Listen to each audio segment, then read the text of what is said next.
Hey everybody, welcome to RefTime, powered by RTS and produced by Coraggio Media. I'm Tanya. And I'm Crane. We'll be covering rules, plays, points of emphasis, and all things official. And welcome to another segment of RefTime. We have a special guest with us today, Miss none other than the great, the one, the only, all the way from Indy Town, Miss Laschelle Hatcher. That was pretty good, wasn't it? I don't even know what to say on that, so... You know that was a good introduction. It was excellent. It was beautiful. You're just going to tell me that, so I'll shut up and move on. So, all right, here we go. Miss Hatcher, yes. Thanks for joining us. Thank you for having me. Yeah, no, we appreciate it. You drove all the way to Indy, from Indy just to be with us today? I did. That's special. I did. Yeah, that's special. Well, we greatly appreciate it. Yes, we do. So we've We do. definitely been looking forward to it. Mm-hmm. Yeah, So. and it's been a long time coming because I think the first few times we tried to get you in, you were so busy, just being called all over the world to do officiating. Here's this hopscotch in this country, that country. Mm-hmm. I was. All right, well, so tell us a little bit about how you, first question, I want to know, how'd you get into officiating? So when I moved to Indianapolis, because I'm a native of Fort Wayne, Indiana. Okay.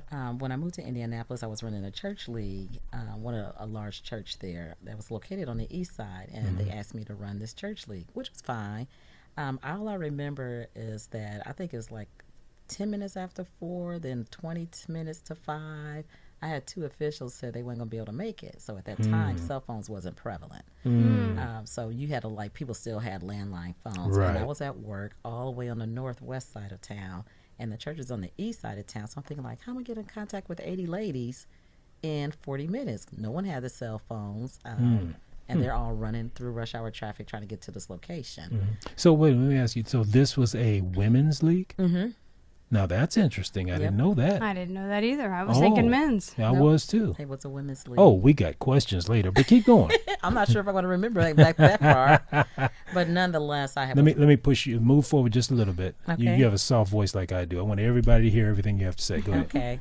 So nonetheless, I was running the league, and all I can remember is they're not going to remember what church this was. They're going to remember who ran the league, and so me being the competitive person that I am, I'm like, I'm not going to be embarrassed by this. Let me have to learn how to do this myself. Although I did have 2 other officials, women officials. One was a woman, the other one was a male, that they said that they officiate and they can do that. And I don't think I ever paid any attention to officials until that moment. That's typical of most people, I would say. I think that's very common. I mean, even still today, it just seems like we are the last on the list to be thought of. We're the least important, yet you can't actually have a game unless you have officials. You can have all the fans, you can have all the best athletes in the world, coaches, but if you do not have officials, you do not have a game. Nope. You know, it's funny, and you probably get it too. You get calls at the last minute from somebody who has need for officials, and I've had calls from people saying, can you help us out? We had this league, and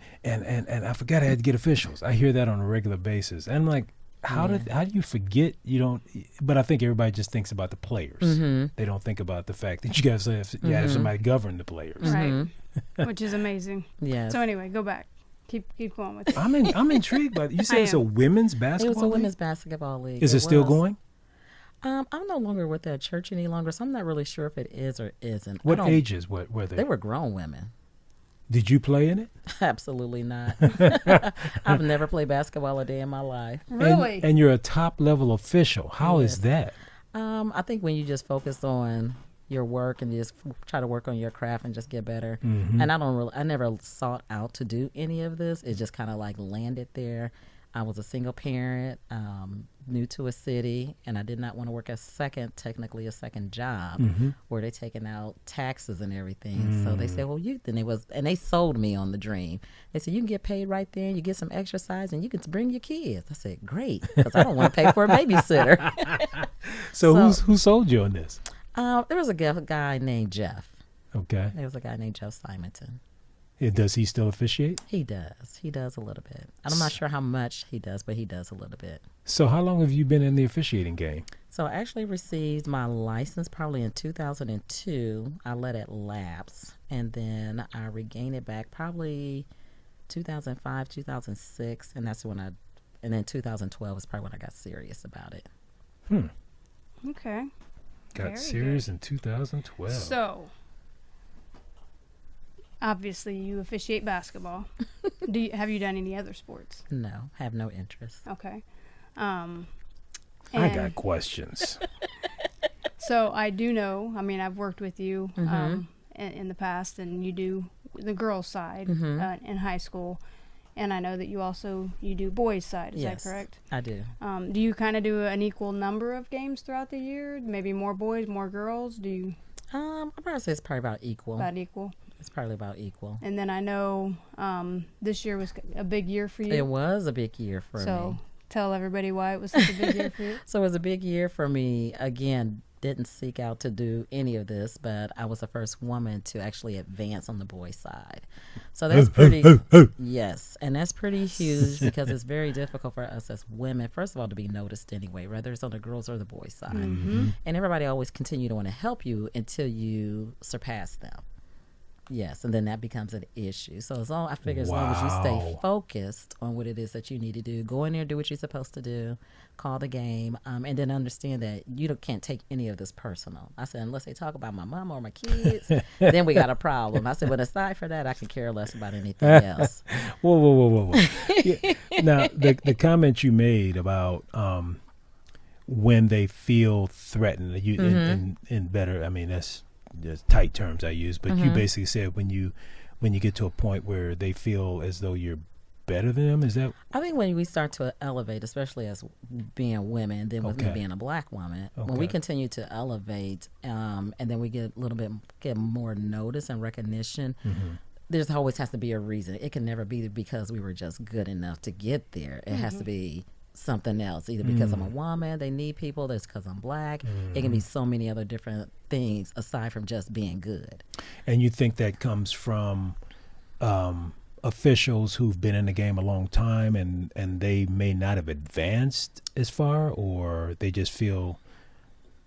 I think it's a combination of different things. I do think that it's going to be one as well, but I also believe.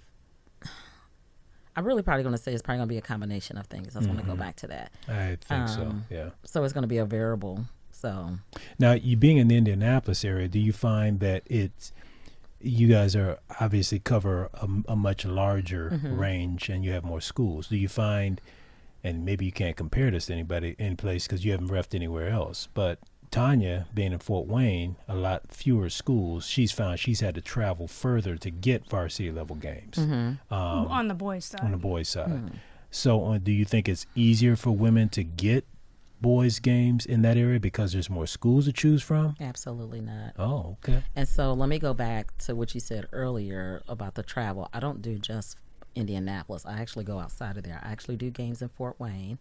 I do games, go to Carroll and Homestead. Who's assigned you here? Chris Shields. Oh, so he has connections here. That's how, because he's not an assigner of any schools here. No, he is not. But I think the assigners just trade. So if he's got games down there, he'll allow some officials to come in, and then they'd probably allow him to send some officials here. That could be. I really don't know the ins and out of it. I just know said we need to go to Fort Wayne. And I like traveling to the other smaller rural areas. The people there are so very nice, and they love to see you coming because they get tired of seeing the same ones. Nothing against the officials that they see there, but they continually see them, see something all the time. And then when we tell them that we're from Indianapolis, then they think they have top refs. Right. Well, we get treated the same way when we go to smaller communities. Yes. Yep. Now, when you travel to Fort Wayne, do you normally work with Chris? Yes. Okay. I'm typically with him probably 90% of my games. Oh, really? Yes. That helps. It helps because first of all, he's my mentor. He's always been my mentor. Okay. But then secondly, we kind of like mirror each other. And I'm a believer that I think when you're officiating games like they do with football, they should actually have like a crew. Yes, ma'am. So we kind of created our own crew. It'll be me, him, and then we probably rotate it out with 5 different people. Okay. If he's not there, it's going to be somewhere within the shade together. We do like to bring other people alongside with us as well too, for somebody that's a newer official and they might want to be able to get the rhythm, and we can teach them while we're out there on the floor. Right. But typically I'll know what he's going to call. I probably shouldn't even say this on the show, but it's true. We call him Primary Plus because we have an area that you're supposed to watch, and the call might be right in front of me, and he'll make the call like, "Are you serious right now?"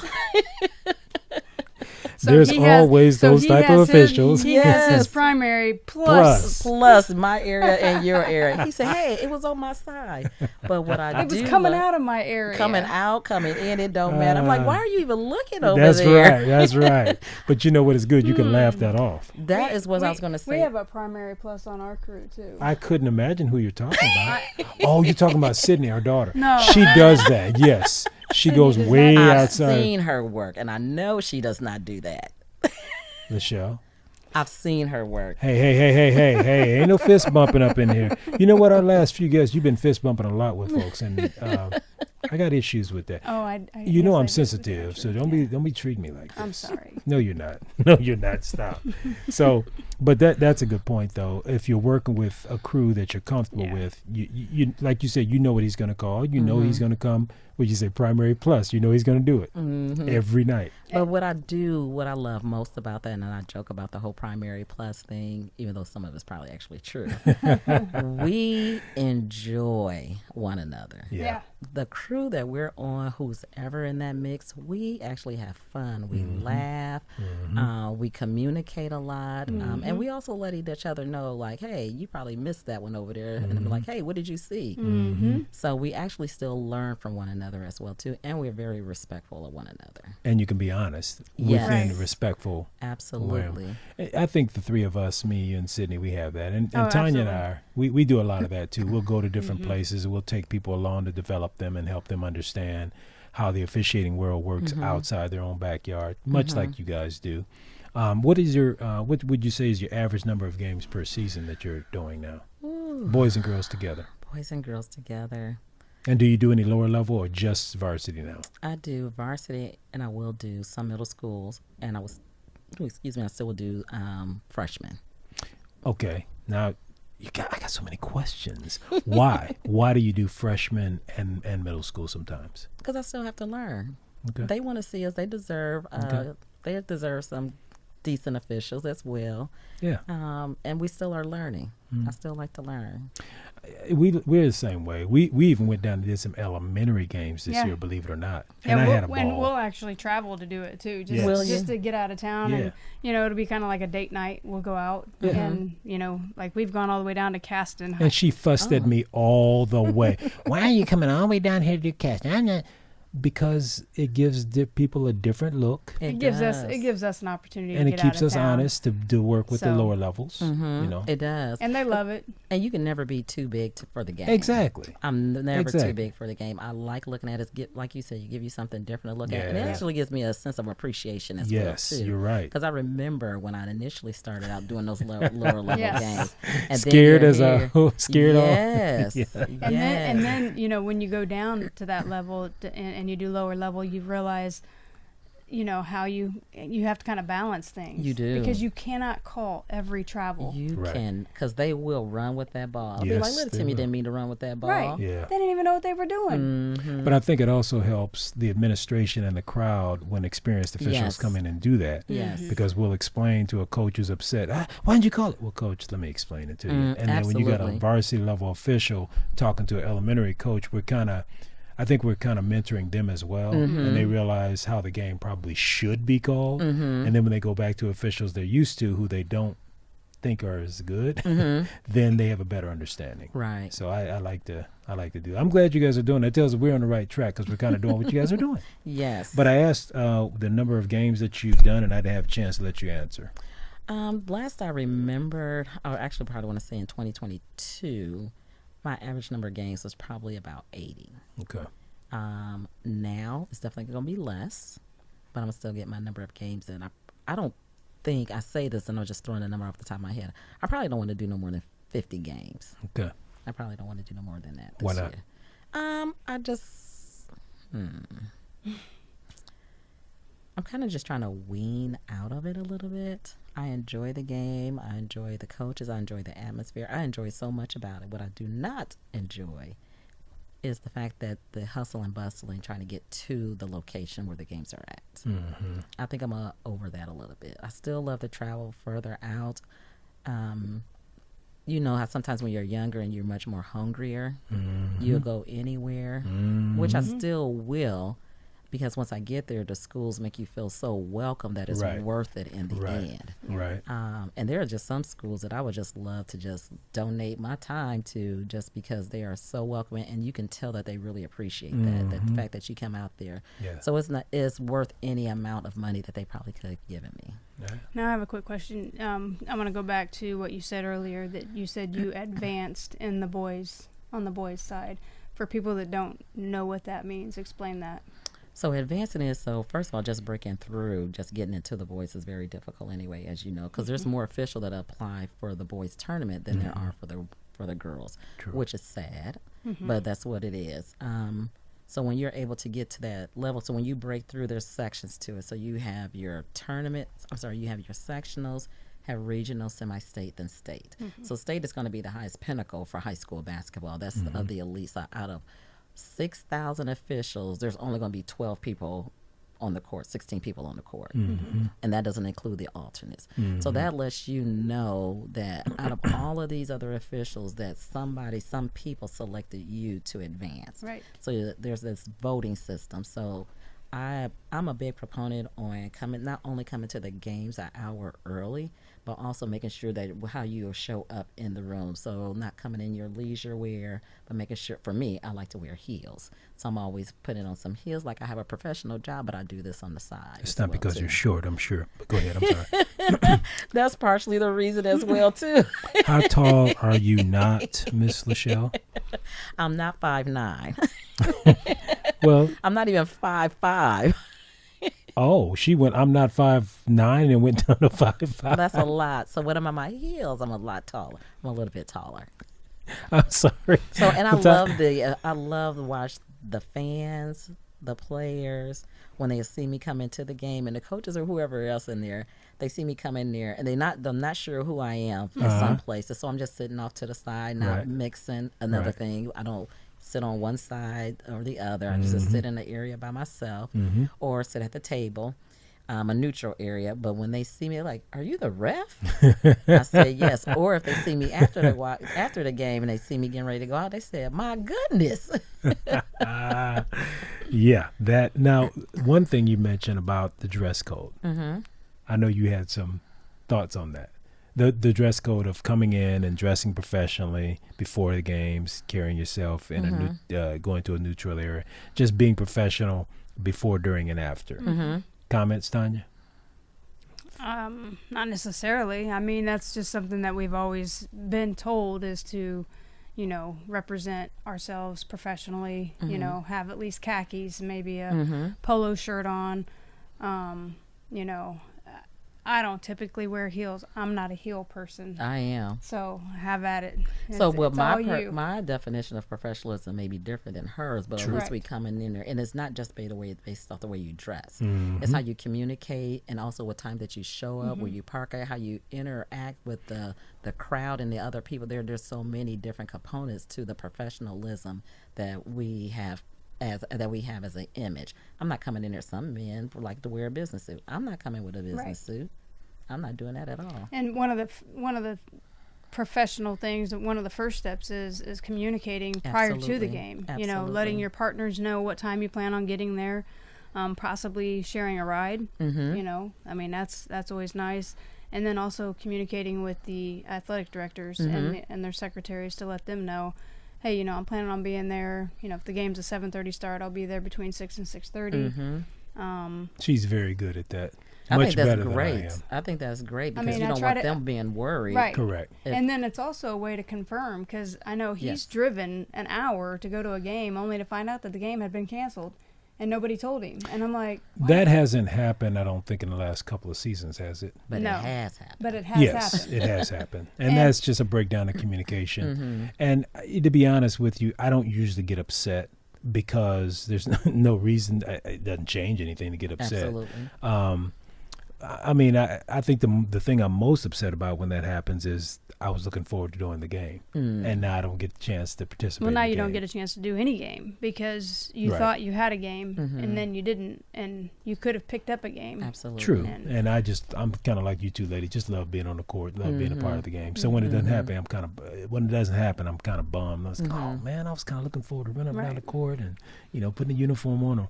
Now, one thing you talked about is this is an issue that's come up before when I've talked to other veteran officials, the fact of the signing, you know, because you were around in the days when we did not have assigners. Yes.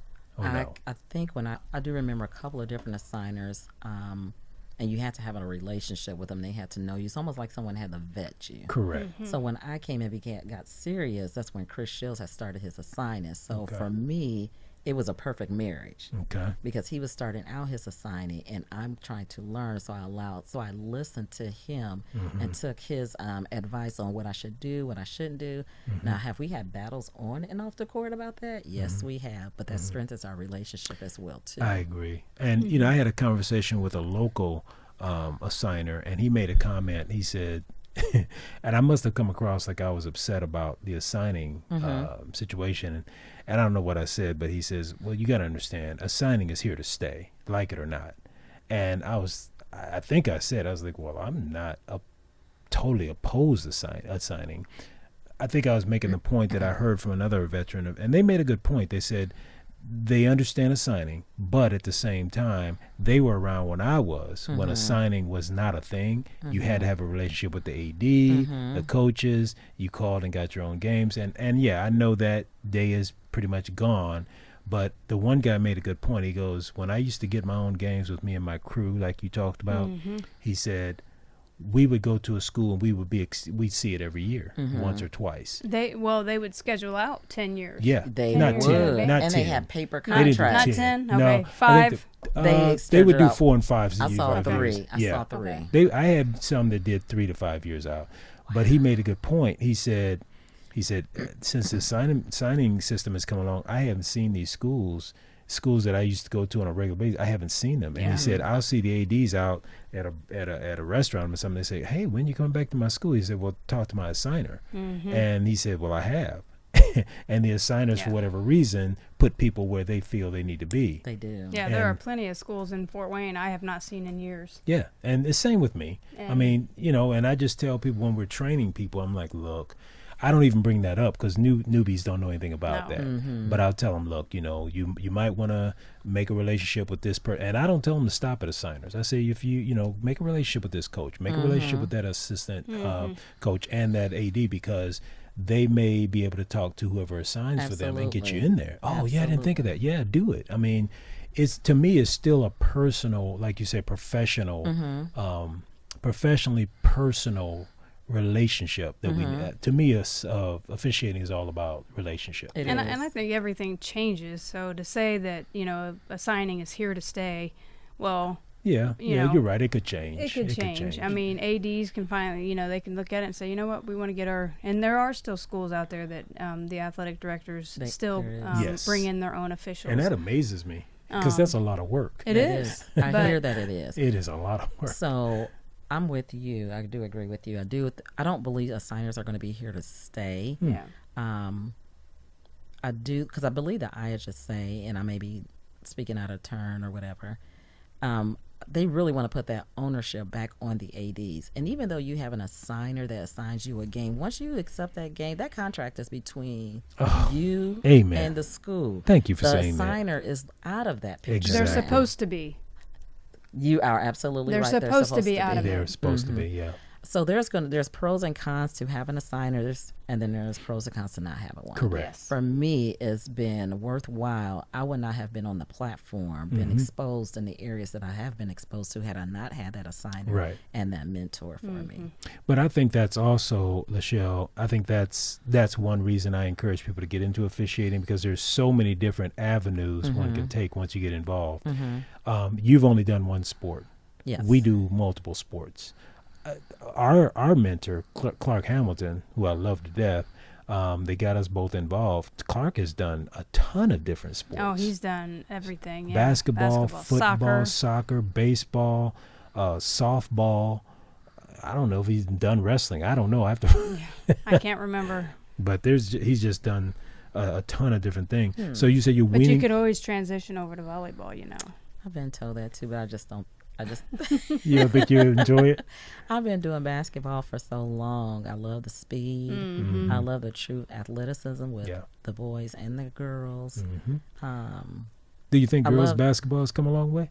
Yes. You think it's got a long way to go? Yes. A lot of good stuff going to happen. Yes.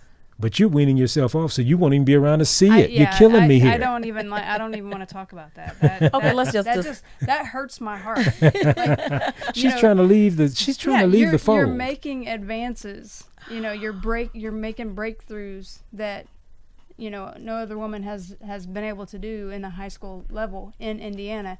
And now you're an icon, and you're trying to leave. We need you to keep going. She's like, I know. So now, but that is hard. So on the real talk.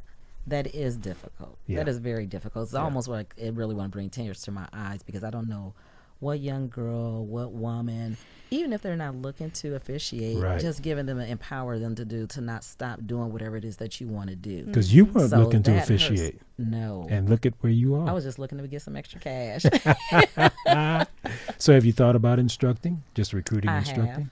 I actually have. We can recruit her. She can be part of RTS down in Indianapolis. You didn't hear that, did you, Laschelle? I didn't. Okay, good. But I really have thought about it because I do want to stay involved, but maybe not necessarily on the floor.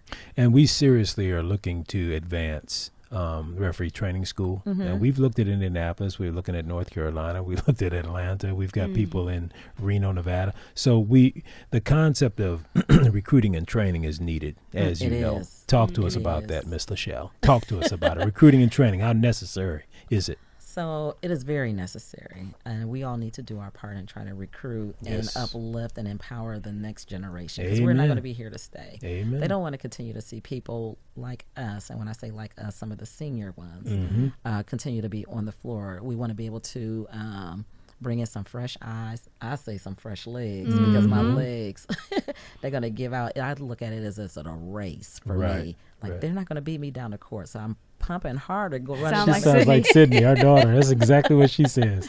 They're not going to beat me down the court because I want to make sure that I get in place. Sydney says, I always try to beat the camera, Mom. Yes. And Sydney's doing men. I mean, you've heard of the TBL. She's doing that. I am so happy for her. Oh, she wants to beat those guys. I'm like, you really are beating those guys? I love her energy. Yes. That's and her competitiveness. Well, that's because she's only 24. Man. That's because when I was raising her, I didn't let her win when, you know. Oh, you do not want to hear that story. Yes. We don't have time for that, so you keep going. Oh, yeah. Wouldn't let her win card games. Yeah, that looked. But she was able to learn. Oh, don't clean it up. Do not clean it up. The child was 6 months. She wouldn't let her win anything. That is not true. So tell us what you do. I'm sorry. I look for her later on down in my life in the future to see her be at the WNBA or the NBA. I do. Yep. I foresee that. Oh, she has plans. Speak it into existence. I just want her to get some longer pants. She did. She did. No, you didn't. I'm going to make sure, Sydney, I'm going to make sure you see this. I want you to watch this and listen closely. Wow. Hey, that was one of the things that we had talked to her about, and I had talked to her about it for a while, and she was like, Mom, you're fine, She kept ignoring us. She did, and then you said something to her, last year at Norwell. She took it personal. She was like, oh, fine, I gotta go get some. She looks professional and she looks good when she's running up and down the court. Right. And I know we're not supposed to be talking about your daughter, but shoot, this is what we live for. Go for it. She looks good running up and down the court, and she makes me wish I would have started when I was young. Me too. All of us. Yes. But I love to see her. I would love to see her advance because I think she's going to move very, very quickly. Yeah. And not just because she's a woman, because she's good at what she does. I watch her make her calls and so forth. And her call selection. And she stays in her area. Yep. Now, why'd you look at me when you smile like that? Crane. Moving Is it a right. C thing? It is. Excuse me, ladies. Moving right along here. Talk to us about your profession, what you do outside of officiating.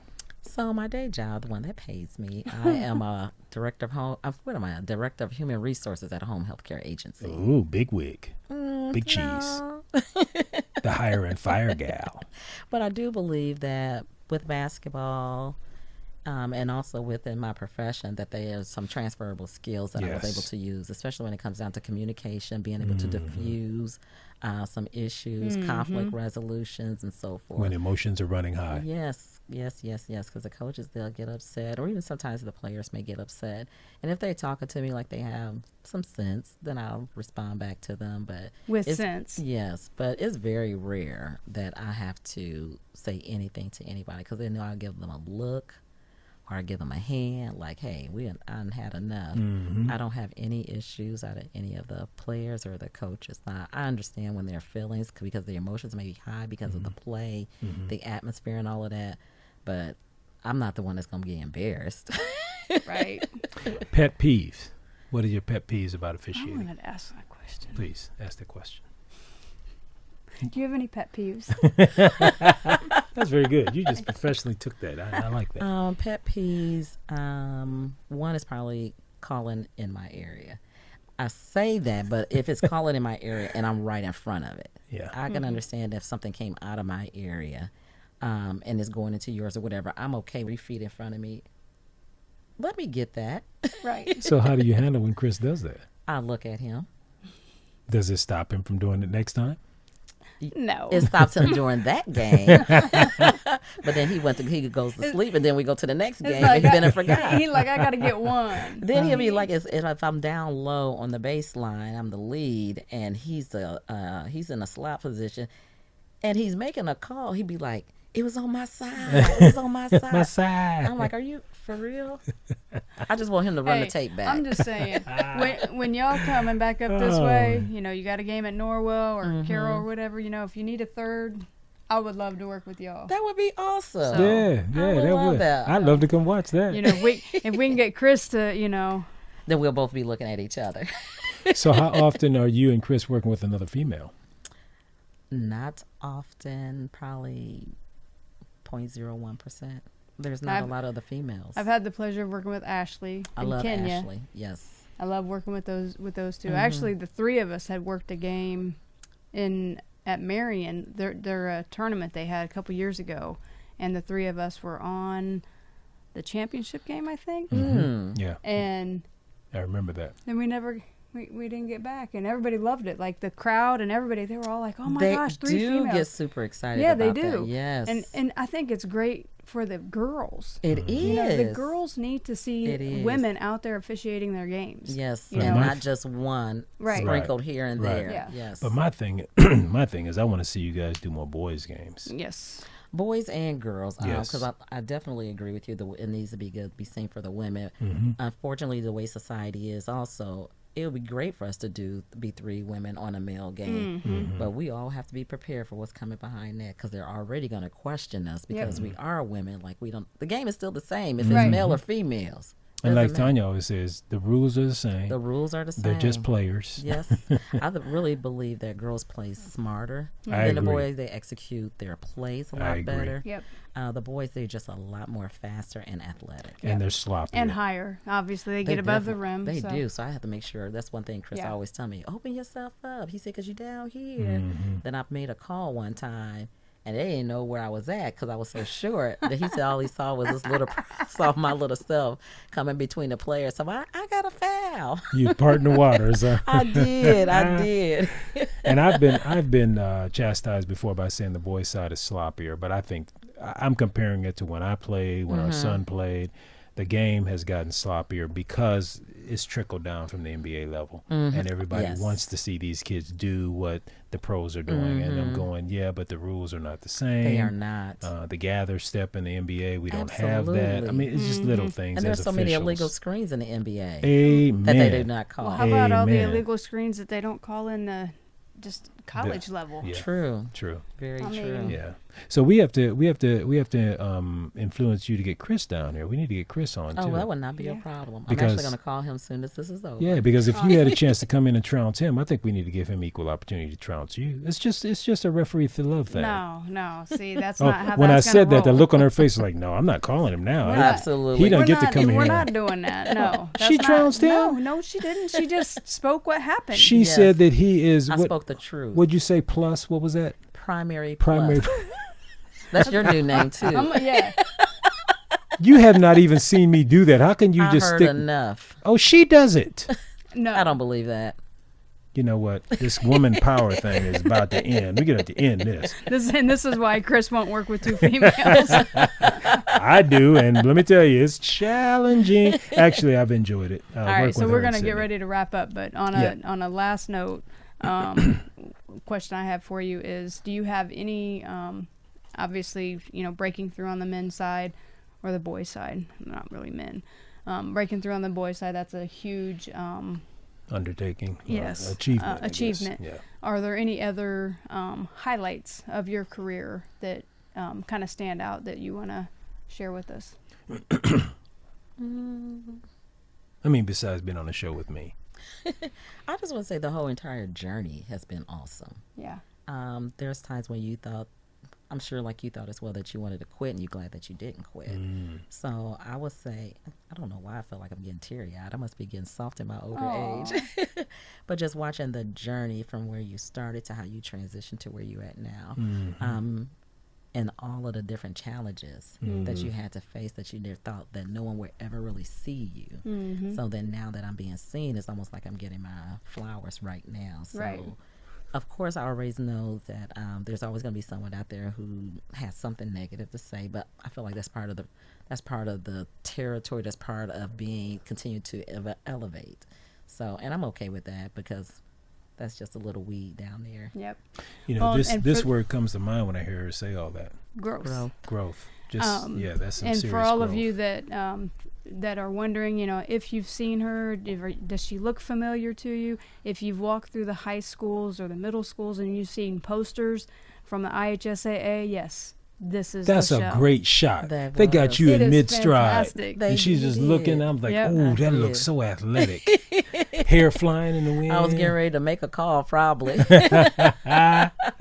The one that Chris was going to ignore in your area. No, the one that Chris probably ended up calling, and so she didn't have to worry about it. So. And I'll blow my whistle. I'll be like, hey, you didn't hear my whistle? So, no, when he's locked in, he's locked in. But I do appreciate him. Yeah. Well, last question I have. Who are you mentoring? There's a couple of young ladies that I'm attempting to mentor. Is more or less trying to have conversations with them. And there's a young guy, too. The thing about mentoring is that you can't take everybody. If you really trying to put quality into them. True. And have some to see that to come to fruition, you actually have to spend a lot of time with them, listen to them, see what their why is. And that's what I lead with. What is your why? Why are you doing this? And where do you want to go this? How do you see where this go? Because not everybody wants to be mentored that way where they want to go to the higher level. And I just ask them to be patient. With the women, it's difficult just because I always tell them that they have to have thick skin. I said 50% is making the calls. The other % is the professionalism. How do you put yourself in position? How do you communicate with the coaches, the kids, your partners? How do you not show facial expressions on the floor? There are so many little things. And then at the end of the day, most of the women are going to be a little afraid to blow the whistle because they don't want that attention and that spotlight on them. They want to continue to be in the stands and yelling at us. And you think that your profession has helped you have more of what we call alligator skin? Yes, I would say it's a cross between both. Because even at my job, we have difficult days there, and it's like, it's really not that big. Because what made me think about it, at least for basketball, I always thought I can shut this down at any given point. Like we can call this whole game. We can just say we're done. Yep. But I think once you know that and you don't exercise that authority because you know at the end of the day you're in control, but you can't allow anybody else to take you outside of your outside Very of that. good. Well, we really appreciate you coming in, Miss Yes. Laschelle. I This has appreciate been a lot of fun. I knew we'd has have a good been. time. I was a little concerned Why? because she wasn't leading. What do you mean she wasn't leading? She wasn't leading the conversation. You were. He typically does. That's I just okay. kind of, filter in, I have to speak up because I have such a soft voice. I filter in when necessary. Whatever. And then, Whatever. Tell him, okay, we got to wrap up now. So, unfortunately, we do have to wrap up because, Yes. I do have a game I have to get to. So we're Some gonna. of us have to work. Anyway, so we're going to mention the 3-on-3 basketball tournament we have coming up, which is Hoosier3on3.com. You want to go to Hoosier3on3.com and get your kids involved with that. That'll be at Turnstone on July 7th, which is a Friday. Thank you. This July 12th. Why did I say 7? Because it was last year. Yeah, okay. So July 12th at Turnstone, 3-on-3 basketball tournament, Hoosier3on3.com. 3rd through 12th grade boys and girls. Okay. And then also for those of you that are interested in getting into officiating, we have a volleyball and a basketball class coming up. Both of them will be in June. One will be on a Sunday, one will be on a Monday. Check out our website, reftrainingschool.com. That's REF trainingschool.com. reftrainingschool.com. Hoosier3on3.com. Thank you. Thank you. Miss Laschelle. I don't know why I'm getting mixed up here. Miss Laschelle Hatcher, thank you so much for joining us today. Thank you for having me. Hopefully we can maybe do this again in the future. Yes, I'll bring Chris with me. All right. Great. Love it. All right. So once again, we thank you all for joining us for Ref Time. And since I took the lead, I'll let you go ahead and say goodbye to everyone. All right. Deuces.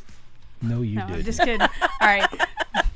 I have worked with her for so long. It's professional school one-on-one. I'm sorry. Every time I think about, I always think about Reggie and his wife. When they first started dating. Well, before they started dating, that was what she did to him. They were getting, they weren't dating, but they had just gone on a friend date and so he had walked her to her car, and she was like, "All right, deuces."